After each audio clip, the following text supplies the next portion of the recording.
15장 19절부터입니다. 한 절씩 교독하겠습니다. 만일 그리스도 안에서 우리가 바라는 것이 다만 이 세상의 삶뿐이면 모든 사람 가운데 우리가 더욱 불쌍한 자이리라. 그러나 이제 그리스도께서 죽은 자 가운데서 다시 살아나사 잠자는 자들의 첫 열매가 되셨도다. 사망이 한 사람으로 말미암았으니 죽은 자의 부활도 한 사람으로 말미암는도다. 아담 안에서 모든 사람이 죽은 것 같이 그리스도 안에서 모든 사람이 삶을 얻으리라. 그러나 각각 자기 차례대로 드리니 먼저는 첫 열매인 그리스도요, 다음에는 그가 강림하실 때에 그리스도에게 속한 자요, 그 후에는 마지막이니 그가 모든 통치와 모든 권세와 능력을 멸하시고 나라를 아버지 하나님께 바칠 때라. 그가 모든 원수를 그 발 아래에 둘 때까지 반드시 왕 노릇하리시리니 맨 나중에 멸망받을 원수는 사망이니라. 아멘. 네. 오늘 말씀의 제목은 부활을 소망하는 삶입니다. 여러분, 2000년 전 오늘 우리 주 예수 그리스도께서 다시 살아나셨습니다. 아멘. 태초에 천지를 창조하셔서 어둠에서 빛이 있으라 하셨던 하나님께서 온 인류의 죄악으로 인해 어둠 가운데 있었던 이 땅에 하나밖에 없는 예수 그리스도를 보내주시고 성경대로 십자가에 죽으셨다가 다시 성경대로 사흘 만에 살아나셔서 흑암과 사망의 권세를 물리치시고 온 세상에 부활의 빛을 비추셨습니다. 예수님께서 부활하셨습니다. 예수님께서 부활하셨습니다. 아멘. 사랑하는 성도 여러분, 여러분들은 정말로 예수님께서 나를 위해 죽으셨다고 믿으십니까? 아멘. 그러면 정말로 주님이 다시 살아나셨다고도 믿으십니까? 아멘. 네, 여기까지는 좋습니다. 자, 그러면 모든 성도들은 자동적으로 이 질문들에 아멘하고 외칠 것입니다. 하나님의 아들이시고 성자 하나님으로서 근본 하나님의 본체이신 우리 예수 그리스도께서 공생애 때부터 모든 기적을, 많은 기적을 이루시고 나타내시고 심지어 죽은 자도 살려내셨으니 그분이 다시 살아나시는 것도 당연히 가능하셨을 것이라고 그렇게 여길 수 있습니다. 주님께는 불가능한 것이 없기 때문입니다. 자, 그러면 진짜 솔직한 답변을 요구하는 질문을 해보겠습니다. 오늘의 핵심 포인트는, 이 말씀의 핵심 포인트는 바로 이 질문 가운데 있습니다. 주님의 십자가 대속의 은혜도 믿고 있고 주님의 부활하심도 믿고 있다면, 그러면 여러분께서 나도 부활하게 될 것에 대해서 믿고 있습니까?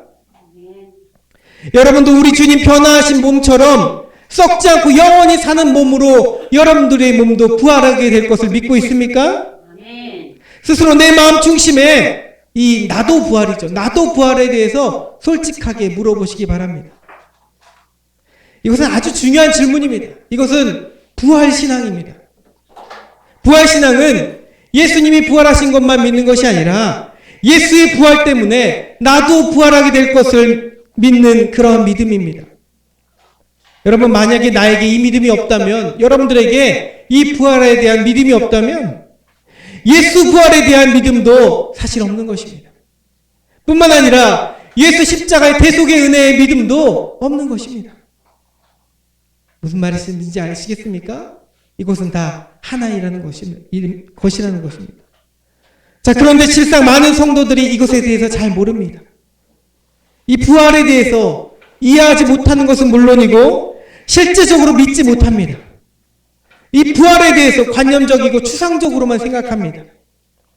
예수님의 부활이 위대한 것임을 알면서도 정작 나에게도 그런 일이 일어날 수 있다는 것에 대해서, 일어난다는 것에 대해서는 잘 믿지 못합니다. 마음으로 받아들이지 못합니다. 여러분, 그 사람은 진정한 그리스도인이라고 말할 수 없습니다. 사랑하는 여러분, 예수님이 부활하신 이 주일에 우리는 부활을 소망하는 삶을 살아야 합니다. 아멘. 주님이 다시 오실 그날 예수님처럼 나도 부활할 것임을 소망하며 그렇게 살아야 합니다. 아멘. 그러면 여러분, 왜 이것이 그토록 중요하겠습니까? 나도 부활하는 것에 대해서, 예수님이 부활하시면 나도 부활하시는 것이 왜 그렇게 중요한 여러분들의 몫이겠습니까? 또 부활을 소망하며 사는 삶은 무엇이겠습니까? 자, 먼저 우리는 부활이 진정 무엇인지를 더 구체적으로 깊이 알아야 됩니다. 아는 것을 넘어서 믿어야 합니다. 아멘. 여러분, 부활은 단순히 우리의 눈에 보이지 않는 영에 대한 것만이 아닙니다. 오늘 말씀이 고린도전서인데 고린도 교회를 향하는 사도 바울의 편지였죠. 고린도 교회는 헬라 문화와 사상에 이 많이 영향을 받아서 영과 육을 이분법적으로 나눠서 생각하는 경향이 있었습니다. 영은 선하고, 그러니까 영혼은 선하고 육신은 악하다고, 무조건 악하다고 여기는 것이었습니다. 그래서 사람은 죽어서 영혼만이 천국에 간다고 생각하고 선한 영을 가지고 있는 이 육신은 벗어나야 한다고 생각하면서 그렇게 영과 육을 완전히 나눠서 생각한 것입니다. 그런데 가만히 보면 우리도 이렇게 생각할 때가 있습니다. 그렇죠? 우리도 이렇게 생각할 때가 많이 있습니다. 몸이 아프거나 현실의 삶이 그렇게 괴로우면 빨리 죽어서 이 괴로움으로부터 벗어나고 싶다는 생각을 할 때가 있습니다. 그리고 연세 많이 드신 분들이나 불치 환자들이 스스로 빨리 죽어버렸으면 좋겠다고 그렇게 쉽게 말하는 것을 볼 때가 있습니다.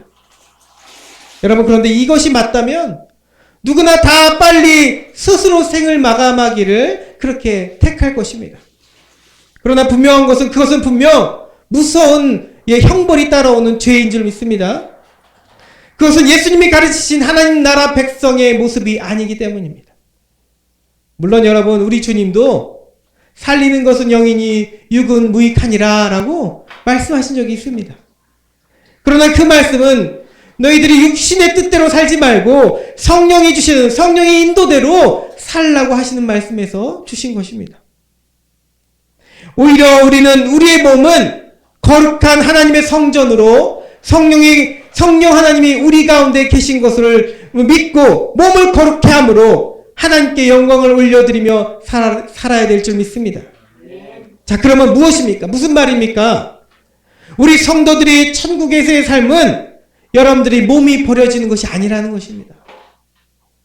로마서 8장 11절 말씀에 의하면 예수를 죽은 자 가운데서 살리신 이의 영이 너희 안에 거하시면 그리스도 예수를 죽은 자 가운데서 살리신 이가 너희 안에 계시는 그의 영으로 말미암아 너희 죽을 몸도 살리시리라. 네, 그렇게 되어 있습니다. 곧 부활이라는 것은 영만 영원히 사는 것이 아니라 우리의 몸도 사는 것을 말합니다. 여러분, 예수님의 부활은 매우 실제적이었습니다. 구체적이었습니다. 부활하신 예수님을 보았던 제자들은 예수님의 손에 있는 못자국과 예수님의 옆구리에 있는 창자국을 손으로 직접 만져봤습니다.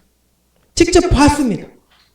물론 예수님께서는 그 상흔을, 흔적을 다 없애시고 깨끗한 몸으로 다시 살아나셨을 수도 있었지만 그 상처들을 남겨놓으신 이유는 그것을 보고 우리를 구원하신 이 사랑과 은혜의 표식이며 죽으셨던 예수님의 몸이 정말로, 진짜로 다시 살게 되셨음을 증거하는 것이었습니다. 그거를 증거로 보여주시기 위해서였습니다. 자, 그리고 이제 본문 말씀은 우리에게 분명히 선포되고 있습니다. 그리스도께서 죽은 자 가운데서 다시 살아나사 잠자는 자들의 첫 열매가 되셨도다. 아멘. 여러분, 첫 열매라는 말은 곧 이어지는 그 뒤에 열매도 있다는 것입니다. 모든 주를 믿는 자들은, 주님을 나의 주로 믿는 자들은 주님이 다시 오시는 그 재림하시는 때에 부활의 첫 열매 되신 예수님처럼 나중 열매가 되어서 부활하게 된다는 것입니다. 그래서 우리 역시 영과 몸이 함께 부활하게 된다는 것입니다. 자, 여기서 육이 아니라 몸이라고 말한 이유는 죄인된 몸, 그 육체와는 다른 몸이 되기 때문입니다. 예수님을 믿음으로 말미암아 우리의 영이 그리스도의 영으로 살아나고 우리의 몸 또한 죄가 있는 육신의 몸이 아니라 죄가 없는 의인된 영의 몸으로 다시 살게 된다는 것입니다. 그 몸으로 새롭게 변화되어서 천국에서 영원히 삶을 살아가게 될 것입니다. 자, 고린도전서 15장 42절에 이렇게 되어 있습니다. 죽은 자의 부활도 그와 같으니 썩을 것으로 심고 썩지 않을 것으로 다시 살아나며, 또 44절에 육의 몸으로 심고 신령한 몸으로 다시 살아나나니 육의 몸이 있은즉 또 영의 몸도 있느니라. 아멘. 네, 영의 몸에 대해서 분명히 증거하고 있습니다. 이 영의 몸이 바로 예수님의 부활하신 그 몸처럼 영원히 썩지 않은 몸, 천국에서 영원한 삶을 누리게 되는 몸인 것입니다. 자, 그 예시는 지금까지 단 한 명, 오직 예수님 한 분밖에 안 계십니다. 오직 예수님 한 분밖에 없습니다. 자, 그러면 우리는 생각해 보게 되죠. 성경 말씀에 나오는 엘리야가 죽은 아이를 살려내고, 엘리사가 살려내고, 또 예수님께서 공생의 사역 기간 중에 백부장 야이로의 죽었던 딸을 살려내시고, 또 죽은 나사로를 살려내셨던 그 장면을 우리는 기억합니다. 자, 그것은 무엇입니까? 그것은 말 그대로 다시 살아난 것이지 완전히 부활한 것은 아닙니다. 이들은 살았다가 다시 죽어서 그의 몸은 다시 흙으로 돌아갔습니다. 그러므로 그들은 부활의 예표를 보여준 것이지 아직 예수님처럼 완전한 부활하여서 영원히 다시는 죽지 않고 천국에 올라간 그 몸이 아닌 것입니다. 자, 그러면 우리가 언제 부활하게 된다는 것입니까? 본문 말씀 23절이 가르쳐주고 있습니다. 그러나 각각 자기 차례대로 드리니 먼저는 첫 열매인 그리스도요, 다음에는 그가 강림하실 때에 그리스도께 속한 자요. 아멘. 즉 예수님이 이 땅에 다시 오시는 그날에 주를 믿는 성도들은 부활하게 됩니다. 부활하게 됩니다. 아멘. 그때는 계시록 20장 6절의 말씀처럼 예수님을 믿어 부활한 자들은 예수님과 함께 이 천년 왕국에 천년 동안 왕노릇하게 될 것이라고 말씀되고 있습니다. 그러나 여러분, 이 부활의 순서를 세상 기준의 우리가 생각하는 시간 순서대로 생각할 것은 또한 아닙니다. 영원 중에 거하시는 하나님의 그 부활을, 하나님과 하나님의 섭리를 우리가 생각하는 그 시간 안에 가둘 수는 없습니다. 우리의 시간의 얽매인 우리의 시간 속에 우리가 끼워 맞춰서는 안 된다는 것입니다. 자, 그러면 만약 그렇게 되면 우리가 이런 질문을 할 수가 있습니다. 그러면 죽은 성도가 다시 부활하고 예수님이 다시 오셔서 부활한의 몸을 입기 전까지는 그 영혼이, 미리 죽은 그 영혼들은 다 지금 어디 있느냐? 그런 질문을, 사실 어리석은 질문입니다. 그 질문을 하게 됩니다.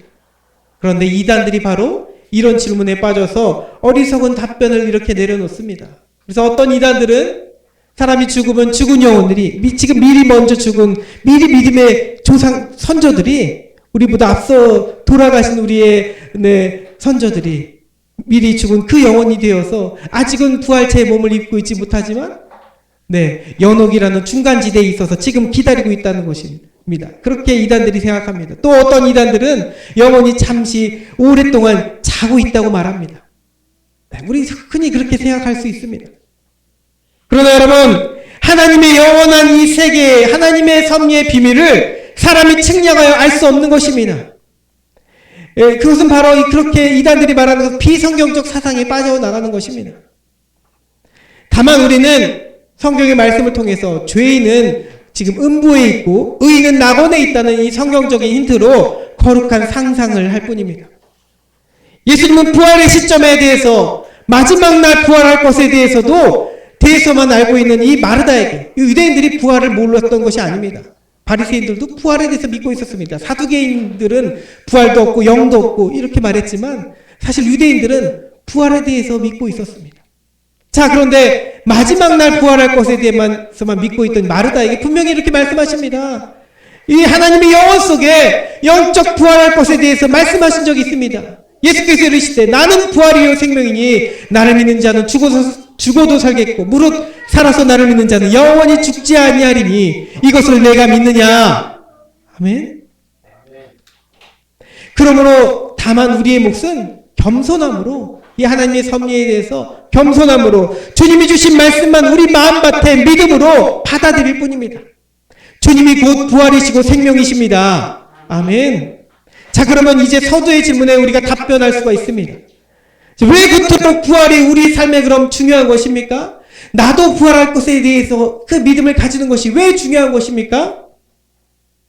부활이 곧 영생이기 때문입니다. 부활이 있어야 여러분들이 영생할 수 있기 때문입니다. 성자하심이신 예수님만 부활하시는 것이 아니라 우리가 예수님을 믿는다면 우리는 예수님의 그 힘으로, 예수님의 구원의 능력으로 죽은 나사로가 다시 살아나서 예수님이 그것을 보여주신 것처럼, 그리고 살아서 믿는 자는 영원히 죽지 않겠다고 말씀하신 것처럼 그 믿음으로 우리가 예수님과 함께 부활하게 될 것입니다. 예수님처럼 천국의 영원한 삶을 살려면 완전히 새로운 부활체 몸을 가지고 변화되어야 될 줄 믿습니다. 여러분들이 다 이 믿음을 가지고 있어야 합니다. 고린도전서 15장 13절 14절에는 만일 죽은 자의 부활이 없으면 그리스도도 다시 살아나시 못하셨으리라. 그리스도께서 만일 다시 살아나시 못하셨으면 우리가 전파하는 것도 헛것이고 또 너희 믿음도 헛것이라 라고 되어 있습니다. 이 말은 다시 말하면 이것이죠. 우리는 여전히 죄 가운데 있게 된다는 것입니다. 우리가 전하는 복음도 다 헛것이라는 것입니다. 심지어 예수님이 부활하신 것도 헛것이라는 것입니다. 예수님이 부활하신 것이 어찌 헛것입니까? 예수님은 반드시 부활하신 줄 믿습니다. 그러므로 우리도 부활할 것에 대한 믿음이 있어야 된다는 것입니다. 당연히 우리도 믿음으로 부활한다는 것입니다. 그러므로 부활은, 다시 우리의 부활 신앙은 십자가 복음의 또 다른 이름입니다. 여러분, 우리는 흔히 사순절과 고난주간이 되면 십자가의 은혜를 기억하며 그 십자가의 복음에 엄청난 강조점을 둡니다. 그래서 고난주간 새벽 기도도 하고 그렇게 열심히 사순절을 경건으로 보냅니다. 그러나 그 기간이 끝나는 부활절이 되면 일종의 피날레처럼 마무리를 하게 되고 우리의 그전 가져왔던 열심, 신앙의 열심들이 사그라지는 것을 볼 수 있습니다. 그러나 여러분, 십자가 부활은 우리 믿음 생활에 그렇게 떨어져 있는 것이 아닙니다. 반대 측면에 있는 것이 아닙니다. 이것은 본래 하나 있는 것입니다. 십자가가 있기 때문에 부활이 있는 것이고 부활이 있기 때문에 십자가가 존재합니다. 아멘. 그러므로 주님의 십자가에 대한 믿음은 당연히 예수님의 부활이고 또 그리고 나의 부활까지에 대한 믿음으로 하나가 되어야 됩니다. 주님이 십자가에서 피 흘려 죽으심으로 나를 사랑하신 것을 여러분들이 믿으십니까? 아멘. 믿으십니까? 아멘. 그러면 나도 주님을 통해 부활하게 될 것에 대해서 믿어야 되는 것입니다. 아멘. 이것이 믿어져야 합니다. 아멘. 아멘. 자, 그러면 이 부활이 믿어지는 사람은 어떻게 되는 것이죠? 어떤 삶을 살아가는 것이죠? 현재의 고난이 두렵지 않게 됩니다. 심지어 몸과 마음에 장애와 질병이 있는 자라도 힘겹지 않습니다. 더 나아가 죽음이 두렵지 않습니다. 그러므로 부활을 소망하는 사람은 마지막 날 하나님의 심판을 두려움으로 맞이하는 것이 아니라 오히려 기쁨과 영광으로 받아들이는 거, 맞이하게 되는 것입니다. 주님이 다시 오시는 그날에 산자나 죽은 자나 모두가 다 심판을 받게 되어 있습니다. 그때 모든 사람은 다 부활하게 됩니다. 그러나 같은 부활이 아니죠. 그때 악인들은 예수님 말씀처럼 심판의 부활을 받게 되고 의인들은 생명의 부활을 받게 됩니다. 그렇게 심판의 부활로 죄인된 몸을 가지고 영원한 지옥불로 저들은 떨어지게 되지만 믿음을 가지고 죽었던 선인들과 또 지금도 살아서 믿음을 가진 자들은 주님이 다시 오시면 생명의 부활로 의인의 몸을 가지고 영원히 아름다운 하나님의 나라에서 시민으로 살아가게 되는 것입니다. 아멘. 자, 말씀을 맺겠습니다. 사랑하는 성도 여러분, 예수님께서 부활하셨습니다. 아멘. 예수님께서 우리를 위해, 나를 위해 부활하셨습니다. 아멘. 여러분들의 부활을 위해 예수님께서 십자가에 죽으시고 부활하셨습니다. 아멘. 아멘. 나도 영원히 사는 몸으로 부활하게 될 것을 믿으시기 바랍니다. 아멘. 부활을 소망하며 살기 바랍니다. 아멘. 그러면 영원한 생명이 주어지는 영과 몸의 부활을 우리가 믿고 있으니 현재의 고난이 두렵지 않습니다. 두려워하지 마십시오. 세상 물질에 탐욕을 둘 이유도 없습니다. 그것에 마음을 두지 마십시오. 슬픔과 아픔을 주는 현실에 대해서 우울해하고 낙심하지 마십시오. 그럴 이유가 없습니다. 우리는 부활을 믿고 있기 때문입니다. 여러분, 요즘 우리 우크라이나와 러시아의 전쟁을 우리가 봅니다. 매일같이 뉴스에 보도됩니다. 그 뉴스를 보고 있느라면 끔찍해 보입니다. 정말 어린아이들이 성적으로 그렇게 폭행을 당하게 되고 죽임을 당하게 되는 것을 봅니다. 여러분, 우리는 이것을 남일처럼 여길 것이 아닙니다. 이 마지막 때에 이 참혹한 전쟁의 현장에 처한 이 사람들이 언제든 우리 가족이, 우리의 친지들이 될 수도 있기 때문입니다. 만약 우리에게 이러한 고난이 찾아온다면 여러분 어떻게 견딜 수 있을까요? 바로 부활을 소망하는 삶을 통해서 견디고 인내할 수 있는 것입니다. 여러분 어느 한 우크라이나 전쟁에서 결국 이제 죽었어요. 안타깝게도. 죽은 9살짜리 소녀의 편지가 있습니다. 매스컴에서 얼마 전에 나왔는데 저도 읽어보았는데 많은 사람들이 봤습니다. 그 편지가 엄마를 향해 보낸 편지입니다. 엄마에게 보낸 편지예요. 근데 결국 이 아이는 죽게 됐지만 먼저 세상을 떠난 9살 소녀가 엄마에게 이렇게 편지를 보냈답니다. 엄마에게 당신이 저를 고통 속에서 키웠다고 생각한다면 그러지 말아주세요. 당신과 함께 한 9년이라는 시간은 제 인생 최고의 시간이었어요. 당신은 세상에서 가장 훌륭한 엄마예요. 저는 당신을 절대로 잊지 못할 거예요. 당신이 하늘나라에서 행복하게 살았으면 좋겠어요. 당신이 꼭 천국에 가길 바랄게요. 우리는 천국에서 다시 만날 거예요. 저도 천국에 가기 위해 최선을 다할게요. 엄마 정말 고마워요. 네, 이 글이 많은 사람들의 마음을 울렸습니다. 자, 그런데 이 어린 소녀는 나중에 죽어서 나중에 사랑하는 엄마를 어떻게 안을 수 있겠습니까? 엄마를 어떻게 알아볼 수 있을까요? 죽음은 참으로 안타깝지만 다행히 이 어린 소녀는 천국에 대한 소망을 가지고 있었습니다. 예수님처럼 그래서 이 소녀는 예수님처럼 몸이 부활하여 천국에서 그 새로워진 몸으로 엄마를 안게 될 것입니다. 영원히 썩지 않는 두 눈으로 엄마를 바라볼 수도 있게 될 것입니다. 바로 그것입니다. 우리는 영혼만 천국에서 구하는 것이 아니라 우리 몸이 부활하여서 예수님처럼 예수님의 손도 붙잡을 수 있고 예수님을 꼭 안을 수도 있고 우리 사랑하는 자들을 서로 부둥켜 안을 수 있는 그 부활의 몸으로 살아가게 될 줄 믿습니다. 부활을 소망하는 삶은 바로 이것입니다. 이 소망이 있기에 현실의 삶에 대해서 더 이상 슬퍼하지 않을 용기가 있습니다. 죽음과 심판이 무섭지 않을 이유가 있습니다. 그리고 오히려 고린도전서 15장 58절의 말씀처럼 어떤 환난이 닥쳐와도 더욱 견실하며 믿음이 흔들리지 않으며 주님 맡겨주신 사명에 대해서 더욱 열심으로 감당하는 사람이 될 줄 믿습니다. 아멘. 여러분들에게도 이러한 부활신앙이 있기를 바랍니다. 아멘. 부활을 소망하는 삶으로 오늘을 승리하는 저 여러분들의 삶이 되기를 주님의 이름으로 축복합니다. 아멘. 우리 함께 기도드리겠습니다. 사랑과 은혜가 충만하신 하나님 감사합니다. 아버지 연약한 우리 현실의 고난의 삶에 대해서 우울해하고 낙심하며 살아갈 때가 있음을 고백합니다. 그러면서도 예수님이 십자가에 나를 위해서 죽으시고 나를 위해서 부활하셨다는 것에 대해서는 입으로 믿는다고 고백합니다. 그러나 우리 자신의 부활할 것에 대해서는 우리가 의심하며 우리가 믿지 못할 때가 있음을 고백합니다. 주님이 이 믿음 없음을 용서해 주시고 우리에게 믿음을 더하여 주시옵소서. 예수님께서 십자가에 나를 위해 죽으시고 나를 위해 부활하신 것처럼 내 영혼도 예수님과 함께 부활하게 될 것을 믿습니다. 이 부활 신앙을 가지며 부활을 소망하는 삶으로 이 땅의 삶을 승리하는 삶으로 아버지 나아가게 하여 주시옵소서. 그럴 때 영원한 하나님의 나라에서 예수님처럼 부활한 그 몸으로 새로운 몸으로 영원히 삶을 살게 될 줄 믿습니다. 이 믿음이 우리 모든 성도에게 있게 하여 주시옵소서. 또 이 복음을 세상 가운데 전파하게 하여 주시옵소서. 감사드리며 예수님의 이름으로 기도드리옵나이다. 아멘. 자, 우리 이 시간부터는 성찬식을 거행하도록 하겠습니다.